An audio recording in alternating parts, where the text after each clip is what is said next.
Hello, everybody. I'm Chris Buckle, and welcome back to another episode of Chris Buckle's Album Club. And today, as usual, we will be doing two albums, randomly picked from a list of anonymous submissions by all of us. We're going to give our initial thoughts on albums. We're going to give them a listen then, if we haven't heard them. And then, of course, we are going to be giving our thoughts on the albums. We're going to say which album we liked better. So two albums will be going head-to-head in a vote. And then, of course, we'll be revealing who picked what album. And for panelists today, as usual, we have Ben. I search for you. Matthew. And Fan. Let Phil sing. Ooh. Alright, you already... I have a better one. Let Ringo sing, and let George write. Bass, Matthew. Alright, you already hear what today's albums are. We have a bit of a doozy of a matchup today. I'm gonna warn you. Are you prepared? As I'll ever be. Okay, well, brace yourselves, because this is going to be probably the strangest and... I mean, it almost reads like a joke matchup. I'm just warning you. So, today's albums are Flood by They Might Be Giants and Bitches Brew by Miles Davis. So, we're going with you, Ben, for first impressions. What are your first impressions on this matchup? I love these albums. I know Bitches Brew is this very odd Miles Davis album in which he uses a lot of electric work in it. Electric guitars, electric pianos. He experiments more into funk and rock and psychedelic realms. So I just know of that album. It is somewhat well known in the jazz world. But I haven't listened to it. I do know They Might Be Giants, but I don't know what's specifically on this album. Take a look.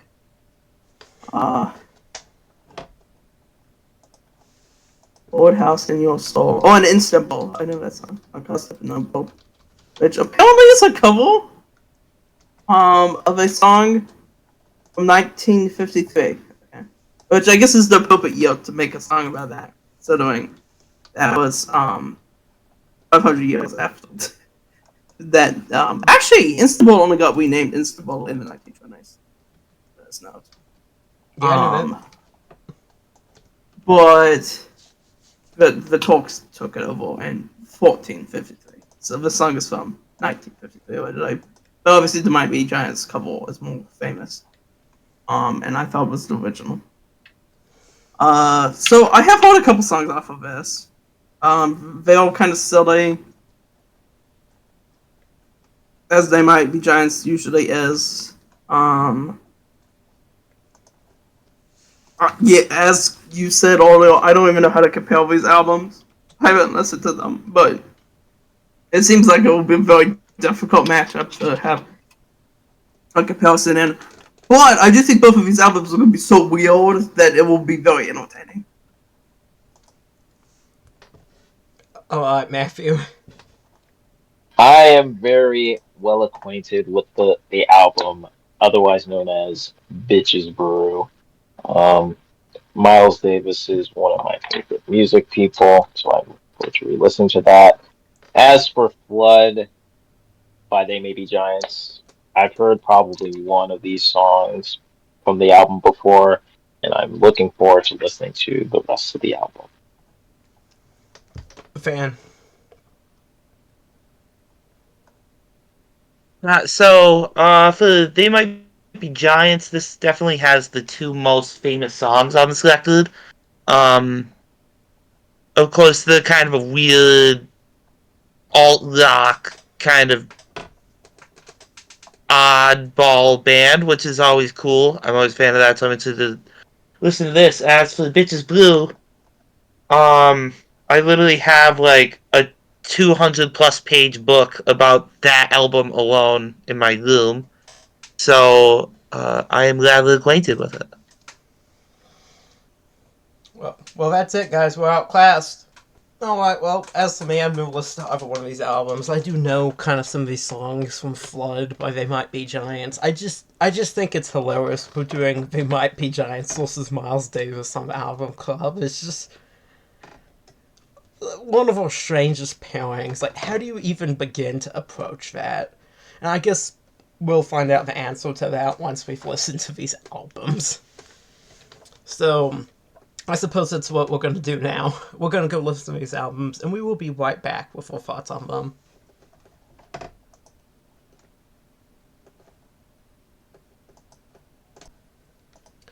Alright, we've gone and listened to these albums, and we're back to give our thoughts on them.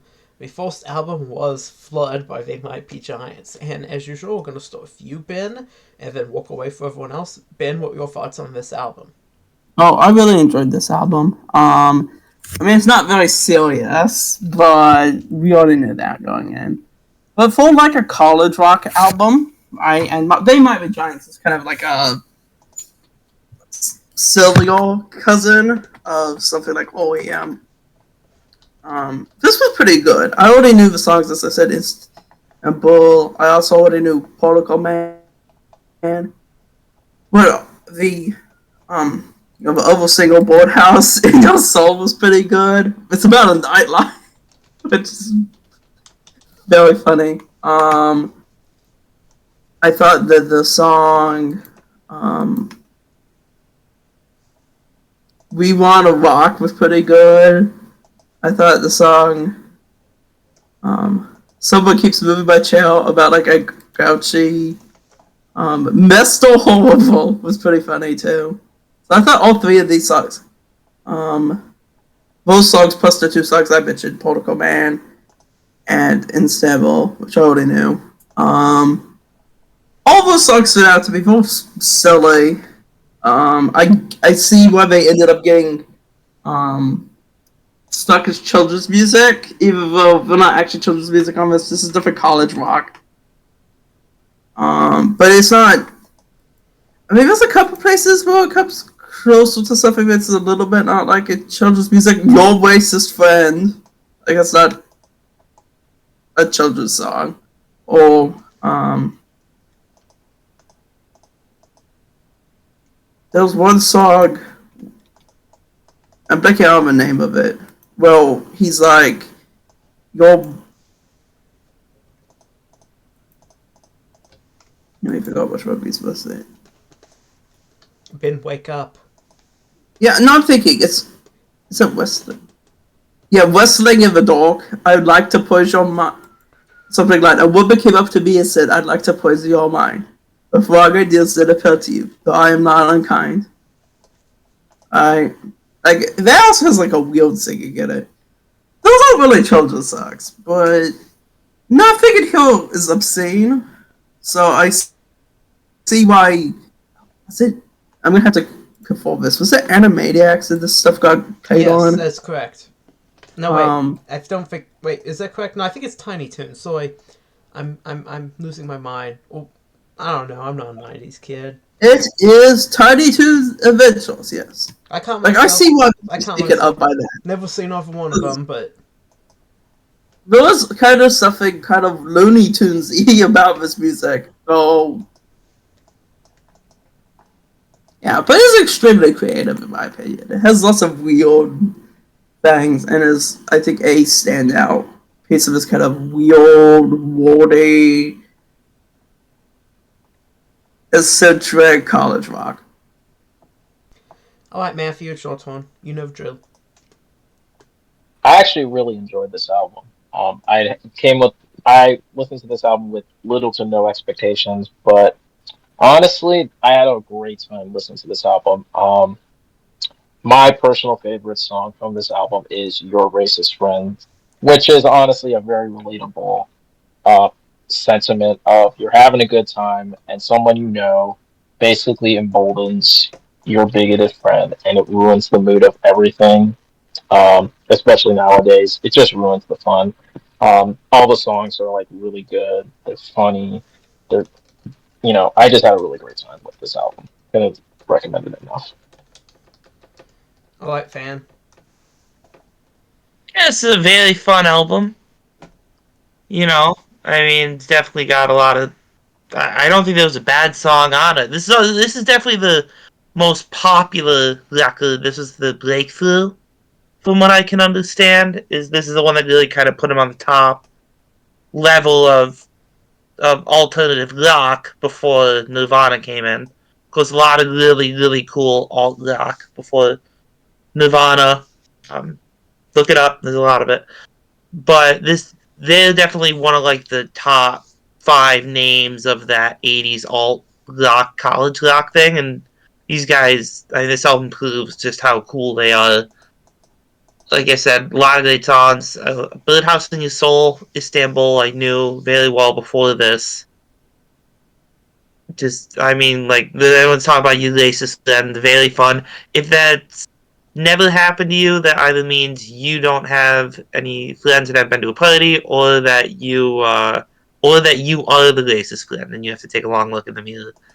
Super fun song, though, you know. Super fun album. Highly recommend it. I, for one, don't go to parties, but I understand regardless of interactions. Alright, well, those are my thoughts on this album. I listen to this. I kind of like Boardhouse in Your Soul, I already knew that. I kind of like Instable, kind of already knew that. The rest of it was pleasing enough, but it wasn't really my thing. I found the whole kind of quirky kind of shtick it just wasn't really evergreen. It just, after a while, it just was like, oh yeah, every song's supposed to be funny, so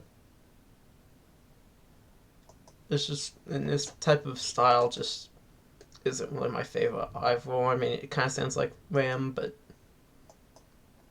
maybe not quite as good.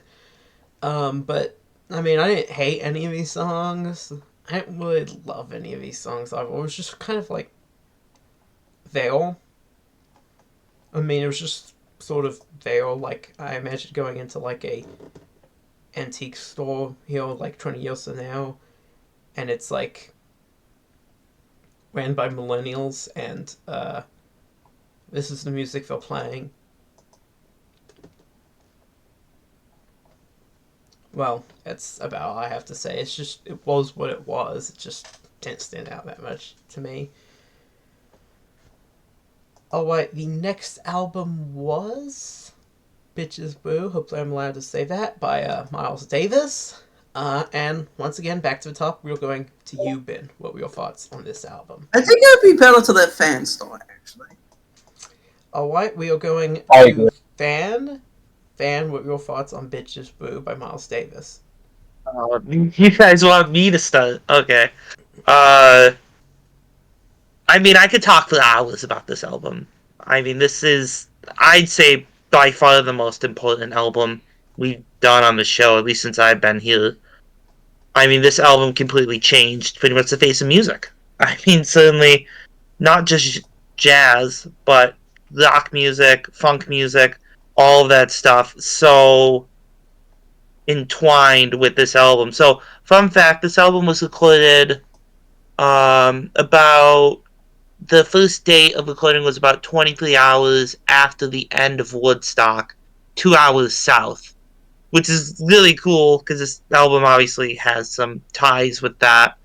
The psychedelic, the soul scene, all of that stuff, very much a part of this album. So, I guess the one big thing to talk about is, you know, what are we listening to? And to say that these songs would be kind of false. This is very much an album where they're not playing songs, they're playing sketches of songs. Is probably the best way to put it. You know, they had rehearsals. Miles had worked out the main themes in kind of forms. And by rehearsals, I mean they just discussed for like 15 minutes before they went in and recorded. This is all very improvisational music. This all comes a lot from what Miles had been doing for the past 15 to 20 years pretty much all led to this album with Birth of the Cool, had some tracks, most notably kind of Blue, very much influential album, taking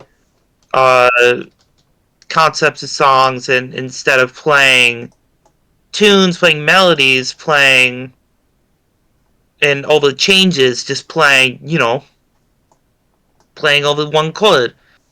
A lot of it comes from George Russell's book, The Lydian chromatic concept of, I gotta look it up. Sorry, I feel very unprepared. Lydian chromatic concept of tonal organization. Modes, not changes. Very much improvising over all this. And the players that he picked were not, random. A lot of very unknown players, but here, I kind of wrote out a little bit about most of them at least. So you got Wayne Shorter, who was already an established icon himself. He was already established himself as the best small group composer in the history of jazz with the 60s with his line of albums. And he also played on almost all Miles' albums in the 60s. You had Joe Zonul, who helped to create the fusion genre on In a Silent Way and Bitches. Played with Cannonball before this. And then he would go on to create Weather Report with Shorter, who would be one of the most popular fusion bands of all time. The first album is one of my favorite albums. They kind of sold out a little bit. I have a complicated relationship with Weather Report. But Bernie Maupin go on to play on a bunch of Herbie Hancock records in the 70s. Of course, Herbie played with Miles, played with all those guys, played on all of Shorter's albums, and made a lot of his own albums. Everybody knows the song Chameleon, I'm sure. Chick Corea and Lenny White would go on to form Return to Forever, one of the most prominent jazz fusion groups of all time. John McLaughlin would go on to form Mahavishnu Orchestra, yet another one of the most important and greatest jazz fusion groups of all time, along with Billy Cobham, who played on Fayel, I think is how it's pronounced, the bonus track. See, there's a big pattern from this. Everybody who's on this record pretty much went on to be extremely prominent in the entire scene. Like Dave Holland, he went on to go make Conference of the Birds, one of the greatest albums of all time.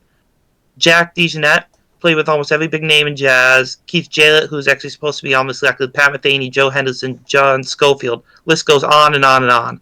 This record is a major launching point for pretty much the entire jazz scene of the 70s launches from this one album. I mean, this is monumental, this record. It cannot be overstated. I can't even put into words how important of an album this is. This pretty much changed jazz from acoustic to electric, this album. They weren't even using Fender Rhodes's, really, at all before this album came out. They had to order them to the studio. He had ordered two, because of course he had the two piano players, to the studio, because the studio didn't even have any Fender Rhodes. It would go on to be the sound on virtually every record. You listen to Steely Dan, it's all over. Listen to any yacht rock, that's like the primary instrument. Pretty much almost all keyboards in the 70s were Fender Rhodes. A lot of that had to do with this album. I mean, just the sound, everything. I can't recommend this enough. Highly amazing. What's up? So what you're saying is, without Bitches Brew, there would be no Christopher Cross subtitle. Yeah, I think without Bitches Brew, yacht rock is a very different genre. Yes, there would be no Christopher Cross self-titled. I would agree with that. Mm-hmm. This album is a masterpiece of improvised music. Of course, a lot of it was made, they would jam for 10 minutes, and then they would stop, jam for 10 minutes. A lot of this was done with splicing. Also, another way that this record influenced modern music is that they would splice this all together. They would take it, put it all together. They would loop single things. They would loop a second for like 3 or 4 seconds because they liked the mood of it. Things that would be used in probably almost every recording session since at least the 80s. All techniques that formed from this album. Looping, taking things, redoing them, splicing things together. all of that comes from this record. I mean, I'll stop now because I have about like 50 other tangents I could go on. I don't want to talk about it forever, but this is an amazing record. You have to listen to it. Alright, thank you, Fan. And we're going back to you now, Ben. What are your thoughts? Yeah. Well, I did not have nearly the number of intellectual tools relating to jazz as Fan did, which is why I let him go first. And admittedly, my first reaction to listening to this album was, and I quote, "This is jazz." um, I do think as I listened to it, and re-listened to it, this is a very lengthy album, which I do think did end up working, though initially I was kind of resistant to that. Um, Hearing the splicing, looping, I think the end of Bitches Brew, like the last couple minutes of it, I think really stood out to me. Couldn't really say why though. But treating it more as kind of this, medley's probably not the right word, but like as this kind of collection of improvised sections around a theme that will then heavily edited together, treating it something almost like an Abbey Road medley. I know that that's not a great comparison, but that is what crossed my mind. Allowed me to open up a lot more to it. I really like the way that the staccato guitar notes are used, especially like on the opening few seconds of Spanish Key. Obviously, the trumpet playing by Miles Davis really stands out as he's the lead instrumentalist on here. Though as Fan listed, all these other instrumentalists on here went on to do important work, most of which I am not familiar with, though. But altogether, and I do think that this, would it be accurate to say that this has a more electric sound than a lot of jazz albums, Kyle? I think so. Which is probably part of the reason why this leads into jazz rock. To my understanding, though. Obviously, Fan was able to list off many other ways, like with the Fender Rhodes, etc., that I did not know about because I'm not in that space. But yes, at times it did remind me of Steely Dan. Which, I mean, Steely Dan's a little bit after this. I don't know how direct the influence is, but it, as Fan said, sounded like he was saying. It seems like it was pretty large. Yeah, so Big Steely Dan that's all I fans. really have to say. Big I Steely am kind of underprepared to analyze this album in any more detail. Yeah, we're big Steely Dan fans on this channel, as everyone knows. Well, And all but one. hmm? All but one. All but Matthew. Yeah. But everyone else here is a Steely Dan fan. All right. Matthew, it is your turn. So, what were your thoughts on this album? I thought this album was great. I think everything Fan has said about this album rings true. It's a very soothing album. It's a very well crafted album. I would say this is, I don't know, I'm not in jazz circles much, but this is probably considered, I would imagine this is considered Miles Davis's magnum opus. This is like his best work. Um, and it's just, you know, it's what you want it to be. Like, the Brews were bitching in this album, so I can't highly recommend this album enough. That was a good one, actually. All right. Well, as for me, I did enjoy this. This isn't my favorite type of music I normally listen to. I have to say I may have spaced out just a little bit while listening to it, but I did genuinely enjoy listening to this. I did think it was a very nice album with kind of a good sort of vibe to it, and of course very good actual, technically speaking, playing. Still not exactly my my main sort of kind of music that I listen to, but I did enjoy it, although I will say it was more of a, I don't have any standout tracks, it's just kind of like everything on it kind of does feel like, in a way, one thing. I mean, they're all like different track names, but it's just like, it is what it is, you know? I don't really know how to explain it. It's just, it's music. That's a stupid statement on my part, but it is true. So It is jazz. it is jazz. Jazz music. Jazz is a form of music, of course, man.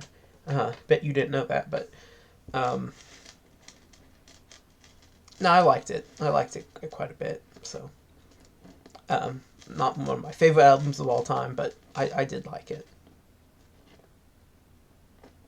Alright, now we're moving on to which album each of us liked better. And we are going to be starting with you, Ben. Which one of these albums did you like better, Flood or Bitches Brew? This is a difficult. I found this question rather difficult because it's just not very similar at all. I think in some ways it was easier for me to access Flood more, but I do still have to give it to Bitches Brew. It is just a lot more impressive of an album. Flood was a good, fun album. I think I understood it a lot more on before Celestin, but it does have to be Bitches Brew. For the reasons from the way that it influenced Steely Dan, for how it sounds, and it's just high level of experimentalness, and the way it's an improv album, etc. It does have to be it. But Ben, would you say this album had boredness? Had what? Boredness, remember? More than this. That's a good question. I don't know. I don't really think so. I feel like there was more boldness in Flood, honestly. Alright, the people have spoken. Matthew. Bitches be brewing. I have to go with Bitches Brew. Flood was really good, but it's Miles Davis, so I have to go with Miles Davis. Fan. So I do want to say Flood would win a lot of matchups we've done. It is a very good record, but it's not going to win this one. It's got to be Bitches Brew. Okay, well, as for me, I was less enthused about Flood than the rest of you. So I think you know who I'm voting for. Even though I was less enthused about this one compared to the rest of you as well, there's less of a gap there, so I'm voting for Bitches Brew. It was, I think, by far the better album here. Alright, now, that said, anyone want to guess who picked what album? Nobody? Anybody? No? I feel like Chris Matt picked- picked both albums. Chris picked the Flood album. Alright, well, Flood was picked by me, and Bitches Brew was picked by Matthew. So, All week I was sitting around like, did I pick Bitches Brew? I don't think I did, but I'm not positive. I So had all actually- week I was had just sitting around actually- like, I don't know if I picked it or not. Until just now when we were about to start filming, I started looking at the list again. I'd actually forgotten who had picked this. I thought it was you. And then I was like looking, and it's like, no, you picked some stuff that was kind of similar or had some of the same people. I picked some similar albums, but that's why I wasn't sure if I picked this one. Yeah, it wasn't you. It was Matthew. And I'd actually forgotten that too until literally just when I looked. So I was like, oh, it was. What's a twist? It was Trist. So yeah. Although Ben actually correctly guessed it, so I don't know how much of a Trist it really was, but it was a Tristful fan at least that he didn't pick it. Kind of like that one episode where Santiago had a Trist where he learned that he had picked an album. Anyways, once again, thank you all for watching. Please be sure to like and subscribe. Also comment if you can. That helps us all out a great deal. Helps with the algorithm. Thank you for watching. Hope you enjoyed this video. Have a great rest of your day. I'll see you in the next video.